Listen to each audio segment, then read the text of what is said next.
ठीक है window entire screen यही ना तो नीचे बच्चों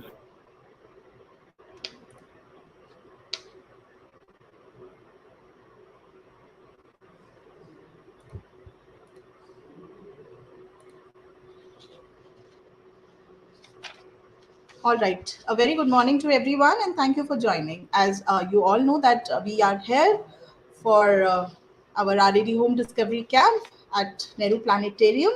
So, on behalf of Nehru Planetarium, Nehru Memorial Museum and Library, I welcome you all for this last hands-on session, RAD Home Discovery Camp at Nehru Planetarium. So, as now we have approaching towards the end of this camp, so we have planned two very interesting lecture online. We've been doing this in a very hybrid mode.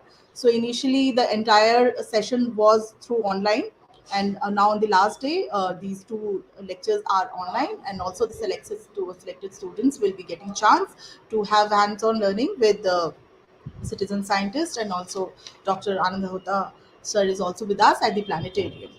So the first lecture, sorry for the delay because this was lined up at 10:30, but due to some technical glitches and all, we got a little delayed. But now we are on track. So this is about the Royal Astronomical Observatory to Modern Citizen Science, which will be done by Miss Megha Rajoria, RAD Home. So, Ms. Rajoria is an active scholar who had worked closely under the guidance of Dr. N. Ratnashri since 2008 towards the restoration of Jantar Mantar Observatory instrument at Delhi. She is a passionate science communicator and strongly believes in raising public awareness about the rich scientific heritage of India.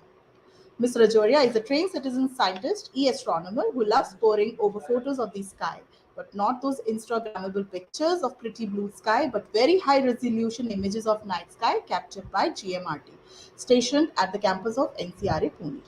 Ms. Rajoria is a part of growing Citizen Science Collaboratory, RAD at Home, India's first Indian citizen science research program in astronomy.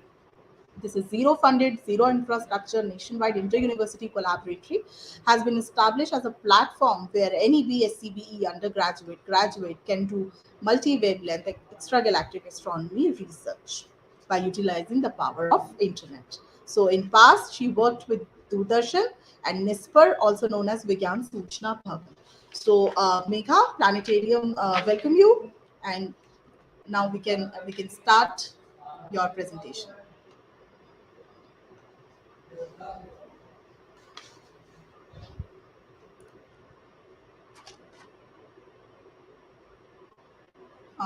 Your mic is not on, Megha. am I audible now Yes, you're yeah audible.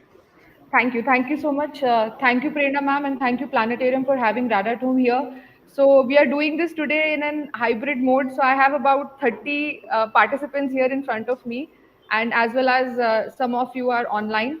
So we are trying this different mode this time. So as Prerna ma'am said, that it's part of the ongoing 1 month certificate program that we have been doing in collaboration with Planetarium. And today we have a public talk on two topics. So first, I'll be talking about Royal Astronomy Observatories to modern citizen science, and then Dr. Anand will be talking on a different topic. So, ma'am, I'm sharing my screen. Just let me know if it is Yes, visible. yes. Is it visible?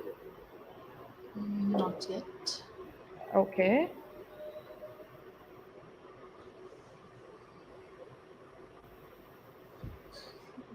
Just a moment. Is it visible now?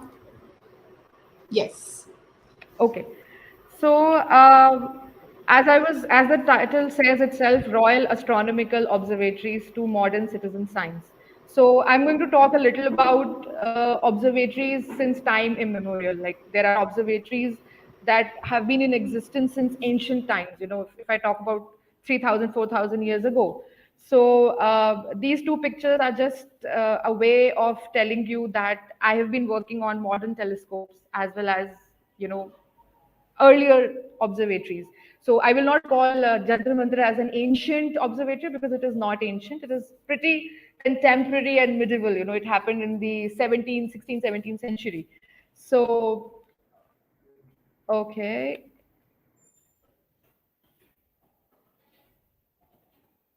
I'm not able to change the slide. Just a moment. Yeah. So this is pretty familiar figure that all of you must have seen somewhere, and if any one of you have gone to UK, then definitely you have gone here. So this is Stonehenge in UK, and it was somewhere built during 3100 BC. So what is the significance of this place? So it was a burial site where kind of some sort of cremation was done back then, and also the stones are aligned in a way that when the sun rises during summer solstice, it rises in a. I mean, you can see the sun rising from particular stone hinges, from particular pillars. So this is very interesting. There's still a lot of things going on. Archaeologists, astronomers, they go there and they do their work, all sort of things. This is something which has been recently discovered in 2021 in Telangana, and it is pretty similar to what this is. Like you can see. So something like this was happening in two different parts of the world. One was in Asia and one was in Europe. And this is also believed to be a burial site, but it also has some astronomical significance, which we are yet to discover or yet to understand or find out.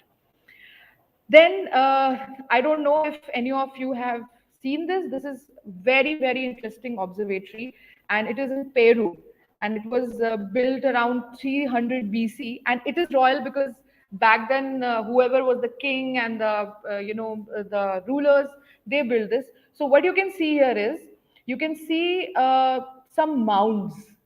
All right, so there are 13 mounts. So they're called towers, 13 tower solar observatory. And what really happens is that the sun rises from one left side of the mount, and it takes it 6 months to reach the other side, and then it comes back. And this all happens during summer solstice and winter solstice. So what really happens is that using these towers, you can actually predict the accurate date. I mean, there will be an error of about 1 or 2 days.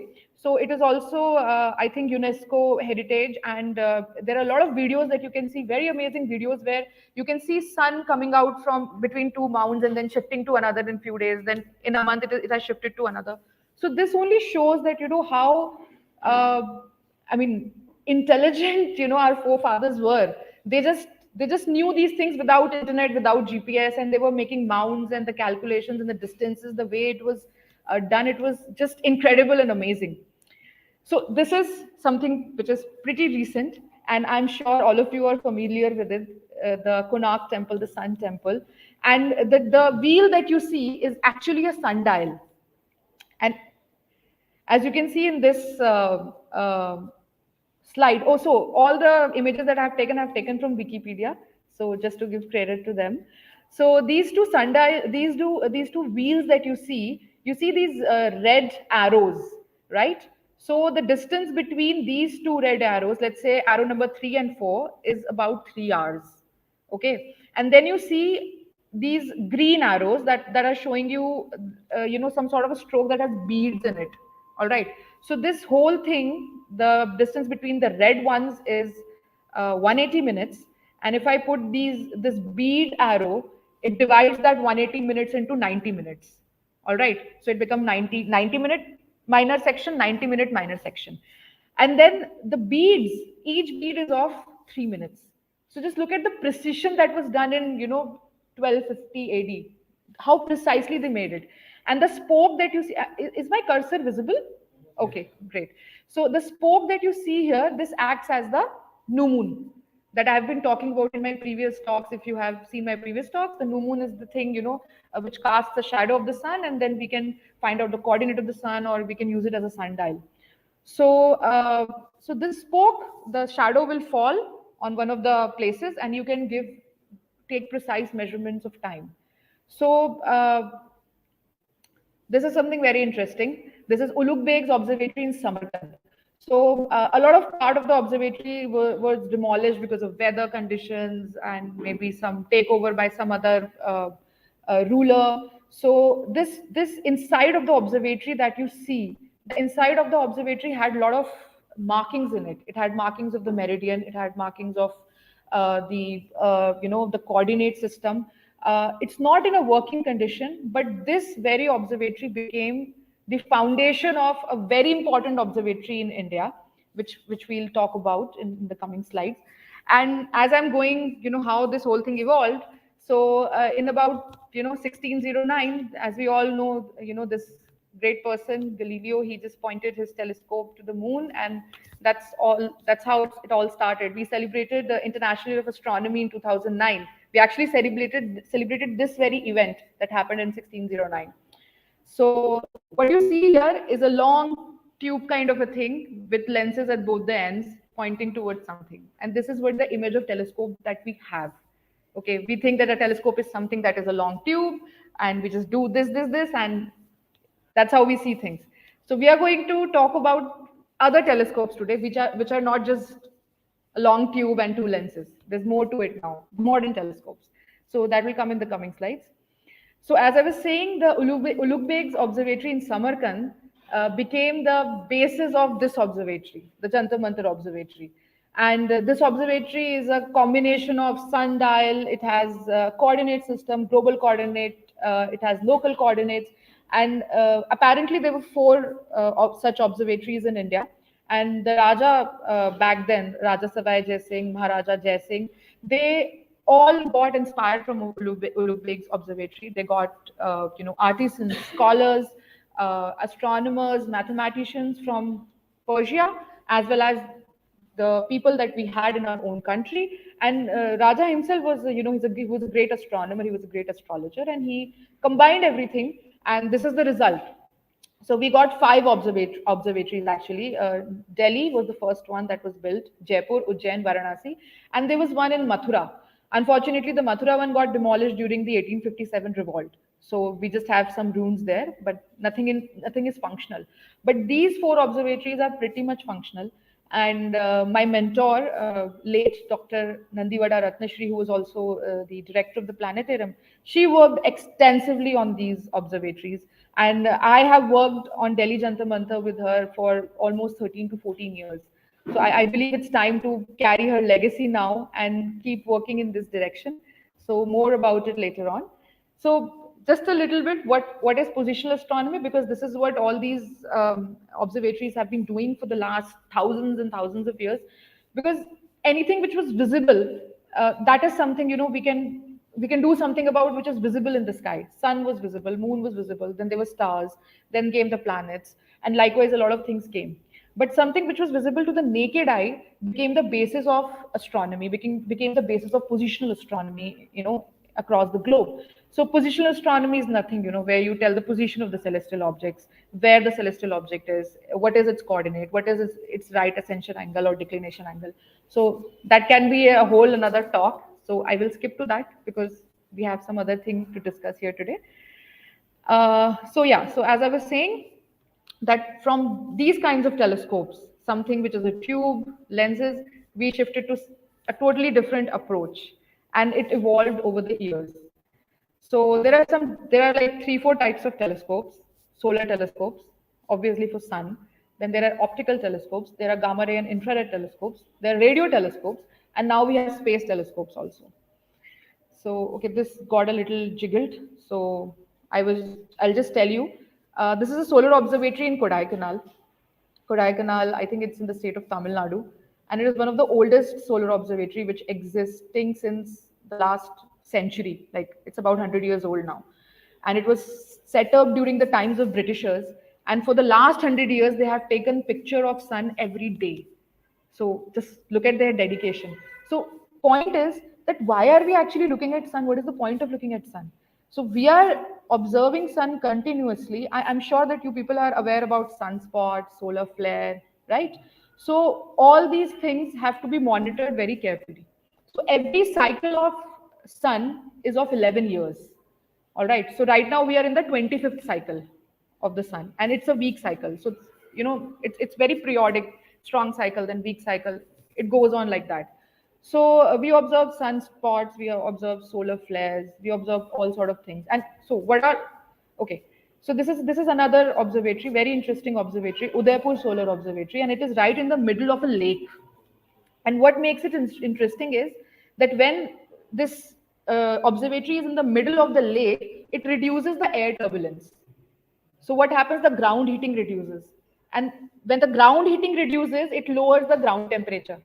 So the image that you get of the sun, you can see very finer details. So it is very meticulously built, and they thought a lot before erecting something like this, that how it will work, what are the implications, what are the benefits. And then we have optical telescopes. So optical telescopes, the spectrum, the electromagnetic spectrum, and we have this visible part. So the optical telescope will simply collect that visible part and it will give you an image. So there are different types of optical telescope. We have refracting telescopes that has just lenses in it.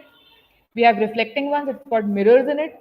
And then we have the third one, which has lenses and mirrors both. Okay, so I will talk briefly about all of these, keeping in mind our Indian telescopes. So this is just one very interesting slide that I found online, and it just shows all the different types of telescopes across the world. And what you can see here is this is TMT. So look at the how big TMT is. This is extremely large telescope, which is going to be in Chile. And if you compare it with, let's say, James Webb telescope here. So just look at the difference here. Okay. So let's not go into too much detail of it. Let's see, what further observatories we have. So Venu Bapu Observatory, he's the father of astronomy in India, and this observatory it was given his name. So some very famous discoveries were done through this observatory. The visible evidence of an atmosphere in this is the one of the moons of Saturn actually, and its atmosphere was discovered with this observatory. The ring system around Uranus, an outer ring of Saturn, and a very small minor planet between Mars and Jupiter.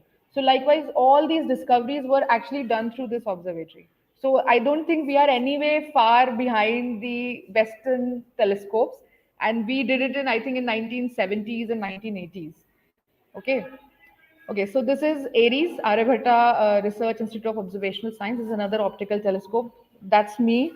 Very long ago, about I think 12, 30, 10 years ago in 2011 when I was an intern there. And I went there and I was working in variability of blazars. So a lot of discoveries have been done through this telescope as well. This is a photograph that I took with a friend of mine back in 2011. So I was trying my hands into astrophotography. We have some amazing photographs today. This is a very, very old photograph, very pixelated. So this observatory is discovering gamma ray bursts. There's a constant research going on in star variability, blazars variability, and then we have Devsel Optical Telescope. So this is a joint project of India and Belgium, and likewise we have one of the world's highest optical infrared and gamma ray telescope in Hanle, and very recently the Hanle telescope, actually the Hanle region is also what the dark sky reserve region. So this is one of the RAD at home member, Joshi Yogesh, and he's from Rajasthan, and he recently visited the observatory, and I just asked him for the pictures, and he was happy to share these pictures with me. Um, so this is a video. I hope it plays.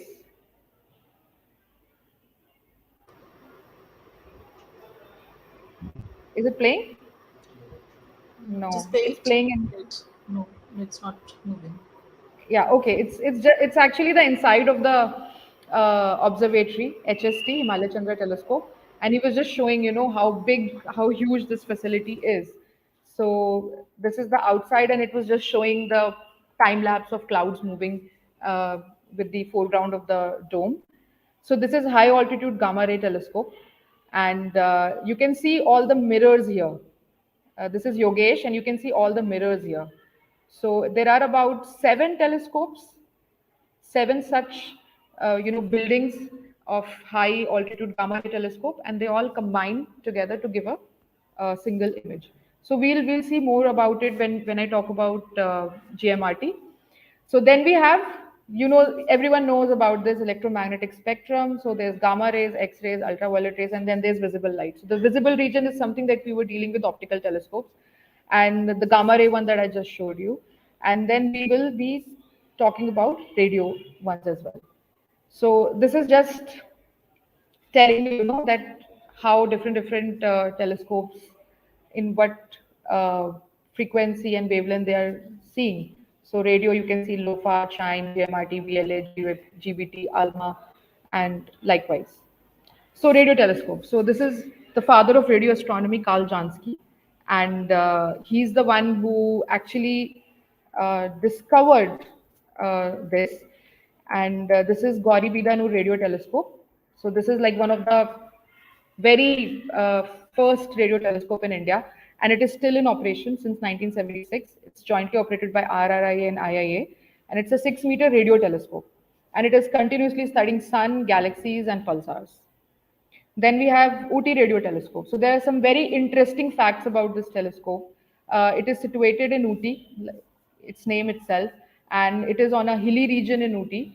And the hill where this telescope is situated is lucky to be in a way that it is parallel to the axis of the Earth. So it really allows, you know, a lot of observation time also. You know, as the Earth rotates, it also rotates. The observation time increases. So, what is radio astronomy? So, radio astronomy is when we are looking at the objects that are continuously emitting radio waves. So, these are some of the images. Like you can see, this is Crab Nebula. So, this image shows Crab Nebula in every filter. So, this is X-ray, this is optical, this is infrared, and this is radio. So again, these are different figures of a supernova 1987A, and this is another radio galaxy. This is a very interesting radio galaxy. This photo is very small. I should have kept it bigger. This is Speca. So all the Radar Tomb members and the participants know about this discovery by Dr. Anand here, and he's definitely going to talk more about it. And Speca was observed through GMRT. This is GMRT's image and VLA. So I'm sure he's going to talk more about it. Then we have GMRT, and so GMRT is in Pune, about 80 kilometers north of Pune. All these, I'll show you another. Okay, yeah. So this one, the Y shape that you see here, this is GMRT. Now, so far we were talking about one telescope, one thing. Now here we have 30 steerable antennas. There are 30 such antennas, and they all combine as a big telescope. And these antennas are spread across 25 kilometers. So there are about 12 dishes in the center, which is called the center square, and the rest are spread across 25 kilometers in a Y shape. So I just compared it with something which is very large array telescope in New Mexico. So this is again a Y-shaped interferometer, like you can see, an array of radio telescopes. And the interesting part here is that the diameter of VLA is 25 meter, whereas the diameter of GMRT is 45 meters. So almost like double of it. It's very huge. So these are 30 fully steerable parabolic dishes of 45 meter diameter spread across 25 kilometers, and they are observing frequency bands from 50 megahertz to 1450 megahertz. So this is how the facility looks like. It's an image that I got from Wikipedia, and it shows, you know, all the antennas spread across. And this is the facility where Radar you know, Radar takes the data from GMRT, the TGSS images. Most of you must have worked on it, and that's how we you know, carry on with our collaboratory and the citizen science research project that we are doing. So this is GMRT's close-up figure. What you can see here is, you can see that it's transparent. The parabolic dish is transparent. So why is it transparent? So it is actually made of a wire mesh. So Professor Govind Swarup, unfortunately we lost him as well. He was very smart to make sure that we have to make something which is very cost effective. India back then could not have afford. I think I'm not sure even today we have the budget or not. but we cannot afford something which is going to cost so much that we have to make 30 antennas that are, totally firm and everything. So he used a wire mesh, so to reduce the cost of uh, the telescope. And so I'll just compare it with another famous telescope. This is Green Bank Radio Telescope, GBT, very famous. And you can see that this is my friend, and he went there, and he's actually standing on top of the telescope antenna. So just imagine, you cannot stand on top of this, and this he's actually standing on top of this. That's how firm and hard it is. So, but this is just one dish, and here we have 30 dishes. So further, uh, this is India's first multi-wavelength space observatory. So our next talk is going to be on this. We are going to talk about a lot of stuff that curtails to Astrosat. So like Astrosat, we have other space observatories as well. We had Hubble, now we have James Webb, and India's first multi-wavelength space observatory is also there. So now, what is citizen science that we are doing? We have traveled from royal observatories to the present world. We have seen all the modern telescopes, not all, but some major ones. So this was a team in ISA, and they actually built an affordable radio telescope. You can actually check it on Google, and they used a Tata Sky dish, and it worked well. So further, this is a paper that was published by Dr. Ratnashri, and the citizen science work that she's been doing for the past 13, 14, 15 years on Jantar Mantar. All the results have been published in this paper. And this is what citizen science is, where we involve citizens with basic knowledge of science, like if they have done their class 12 from science stream, they have done their graduation in science or BTech in science, and we involve them in a citizen science project. So across the world, there are many projects. SETI is one of the very famous one, right? I mean, its existence is, I don't know since when. I've been listening and seeing it since my childhood. So this is one citizen science research project that is I'm still trying to take forward, and this is another one which you all have come today, RAD at home, and this was one of our publication, and there are some more publications which are in the pipeline. So through these citizen science research projects or collaboratories, our aim is to involve not just students like you, but also citizens like we have here today with us, who are interested in astronomy, who are interested in research, but because of their other priorities and commitments, they were not able to carry that work or carry that education. So they can still be part of this project, this collaboratory, and they can do all of this sitting at home, in Rada at home at least, not in Jantar Mantar maybe. They can work sitting at home, they can research sitting at home, they can discover sitting at home. So we have been talking about this a lot. I will now stop here. I'll take any questions if you have, and I'll hand over the stage to Dr. Anand to talk more about uh, the collaboratory and the work that we are doing and Astrosat. Thank you.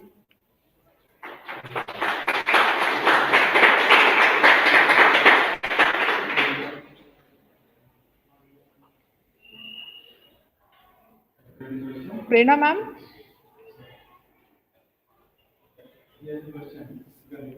Okay, we have a question here.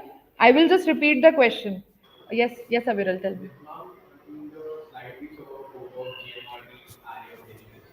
GMRTs?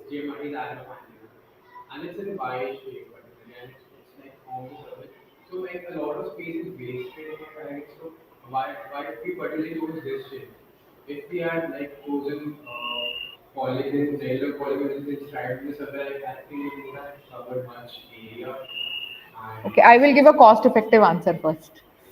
So the question is that why GMRT array is in Y shape. Am I audible, Prerna ma'am? Yes, you are audible. Okay. So Aviral here is from DTU, and he's asking that why is it in Y shape. I will give a cost-effective answer. Correct me if there is anything missing. So all the antennas, they are connected through optical fiber. So you tell me if it is in a hexagon shape, or is it in a Y shape, or is it in some other shape. So this was a very cost effective way of taking care of the antennas and combining them to the center square, which is in the middle. Okay. Apart from that, when we make it in a Y shape, it covers larger area. The 30-kilometer thing, the 30-kilometer thing is covered. So it works as a huge dish, a 30-kilometer dish. Okay. Anything more to add? We'll discuss more about it. Welcome. Okay. So even the online participants who were live during the session, they've messaged it was nice talking. Is it visible here? Okay. But she's not audible. I'm not audible. No, no, you're not audible. So Uh, online participants also don't have any message. So I think because 11:30 we have another yes, yes, that's webinar why I lined had up to wrap up. with Yeah. Dr. Anand Ahuta. So it's already I think 11:20. If we don't have any online questions because we still have 10 minutes. So if online participants who are watching via link on YouTube, if they have anything to ask, please feel free to drop it in the chat box. I'll highlight those questions and Megha can answer those. Yeah, or they can just leave a comment and we can always get back to them. There's no problem in Yes, it. And yes. participants here, if they have any questions, they can interact So later on also. yes, Abhimanyu also have a very informative and interesting session. So unfortunately, students who are outside of Delhi NCR won't be able to attend physically at present by coming to the planetarium. So in this hybrid mode, probably I think this was a very hands-on experience for us also to try this method. But I Yes. think towards going towards the end, we are somewhere kind of a reach good response for this fantastic session. So if we don't have any questions via online participants, we can wrap up this session, and then we already posted the new another link for Dr. Ananda's talk, so you can join with that, and we'll continue the time. Yes, I think we should take a break and 5 minute then break. 5 minute break and start at Yeah, 11:30 again, streaming the sure, next one. sure. So all right, thank you for joining. We'll see you after 5 minutes. We'll be taking a short break, and you already have the link for Dr. Anand Hoda's talk, so we'll be joining for that. Thank you, Megha. Thank you so much, Thank you, everyone, for Priyanka. joining. Yeah, thank you.